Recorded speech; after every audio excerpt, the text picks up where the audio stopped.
All right, guys, welcome to Notes 9-1. We are page 117.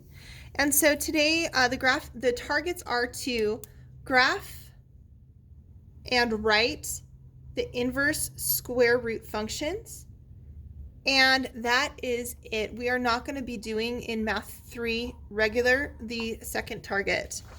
Okay, so it says, remember that for the inverse functions f and g, if we compose, right, f of g of x, we will get x for all x in the domain of g and vice versa. Now consider one of the radical functions you've just studied, a square root function.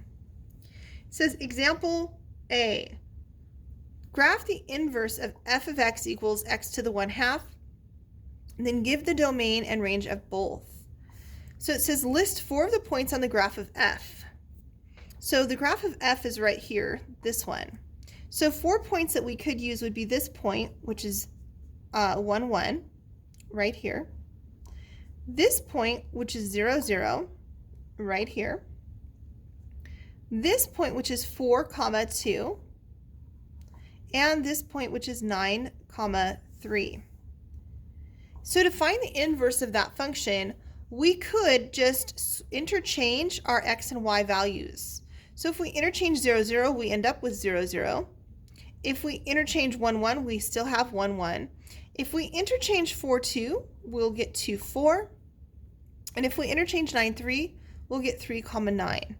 And so graphing those points, I would have 0, 0, 1, 1, 2, 4, and 3, 9. So these functions, you can see that they are symmetric across this line, y equals x. You can verify that by counting the distance perpendicular to the line. So we would connect these points, which they've already done for us, and then we can see that we have an inverse function. So it says the blue graph is the inverse of f. The domain of both functions, and its inverse is x is greater than or equal to 0. So we can see that the furthest point to the left would be x is greater than or equal to 0. The range of both functions is the line, or is y greater than or equal to 0. And we can see that's the lowest point on the graph. And recall that h, k will give us our start and end points of our domain. And in this case, h and k were 0, 0, which tells me that my domain starts at 0 and goes to infinity, and that my range starts at 0 and goes to infinity. All right. A math tip over here, they're reminding you that this is a square root function, right? That x to the 1/2 is the same as the square root of x.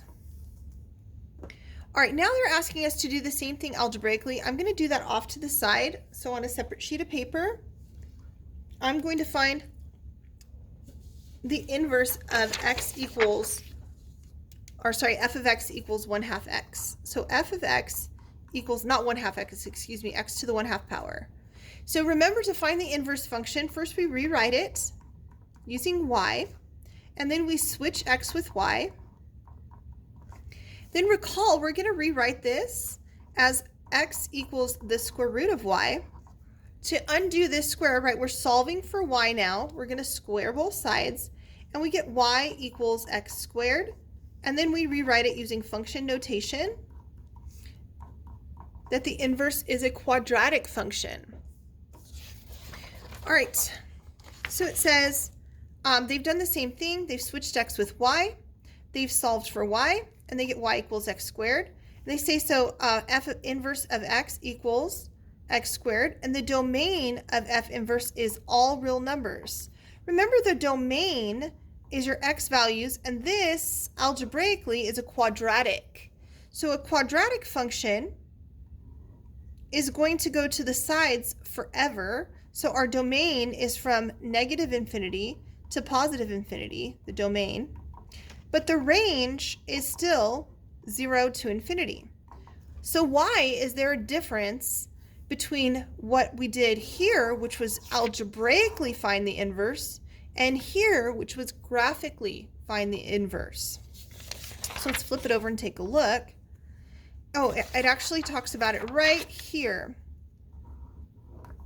It says, in examples A and B, the inverse of f of x equals x squared was found using two different techniques.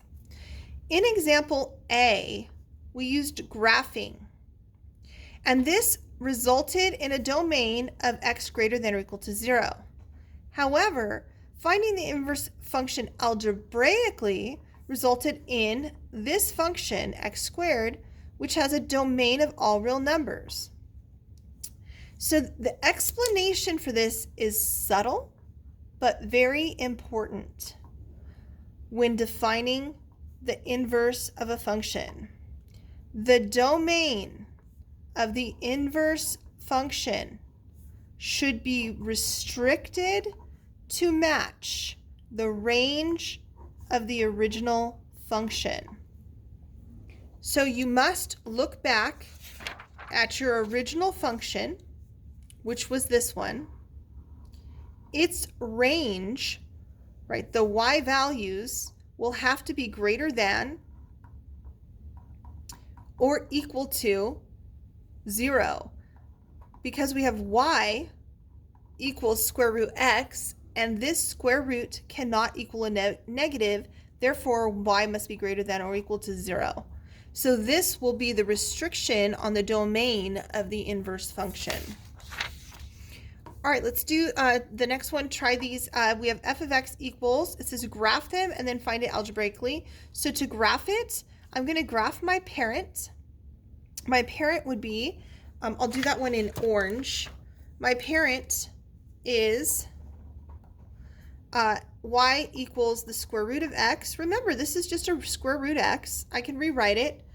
This is y equals the square root of x minus 3. So I'll graph my parent. My parent is 0, 0, 1, 1, and then 4, 1, 2, 3. I'm sorry, 4, 2. I apologize. And then 9, 3. There's my parent. Okay, now I'm going to shift this graph to the right 3 units. So this graph will move to the right 3 units. 1, 2, 3. 1, 2, 3. 1, 2, 3. And 1, 2, 3. So here is my function f of x. To find the inverse, I'm going to reflect it across the line y equals x. So I'm going to reflect it across this line y equals x. So to do that, I can either switch my x's and y's. So for example, 3, 0 will become 0, 3. So 0, 3 will be a point. I'll do this in red. Okay.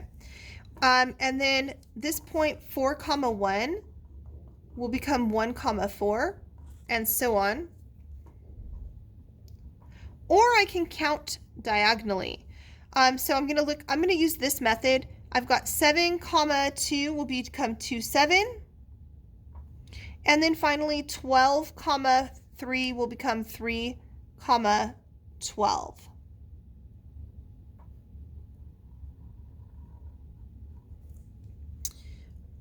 All right, that is my original function. This is my inverse function.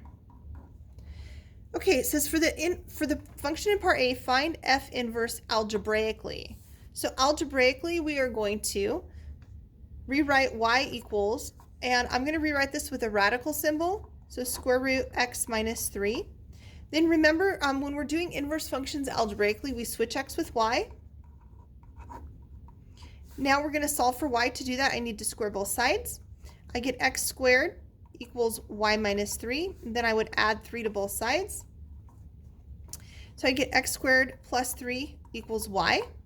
And so my inverse function would be f inverse x equals x squared plus 3. So as you can see, we get a quadratic again. It would appear that the domain is infinite, but remember we would have to restrict this domain to the range of the original. The range of the original is from 0 to infinity, so the domain will be from 0 to infinity. All right, guys, we're going to do the check your understanding really quick. Right here is where you should pause and try these on your own. So it says complete the statement about the inverse f of x equals x squared. For f inverse x equals, it's going to be x squared, but it's going to have to be for only values greater than 0 for x, because we cannot square root anything less than 0. All right, find the inverse function h of x equals 1.34 x to the 1/2. Again, I'm going to rewrite this using a radical. So I would rewrite this y equals 1.34 square root x, switch x with y, solve for y. To do that, I isolate my radical. That gives me I'm going to divide by 1.34 on each side. And so I get this, and then I would square both sides. So I have x over 1.34 equals square root y. I'll square both sides. When you square a fraction, you must square both the numerator and the denominator. This gives me x squared over 1.34 squared. 1.34 squared is 1.7956. And that would give me y. So my inverse function would be f inverse x equals x squared over 1.7956. And so the domain has to be restricted to only positive values. So it says give the domain and range for both. We've done a couple examples like that, so I'll let you guys pick that up. But you should get that the domain and range for h is h comma k, which is 0 to infinity, 0 to infinity. And the same thing will apply for the inverse function. So you should have from 0 to infinity for the domain and from 0 to infinity for the range. And that would be for both functions. All right, guys, that is notes 9-1. I will see you tomorrow in class. Have a good evening.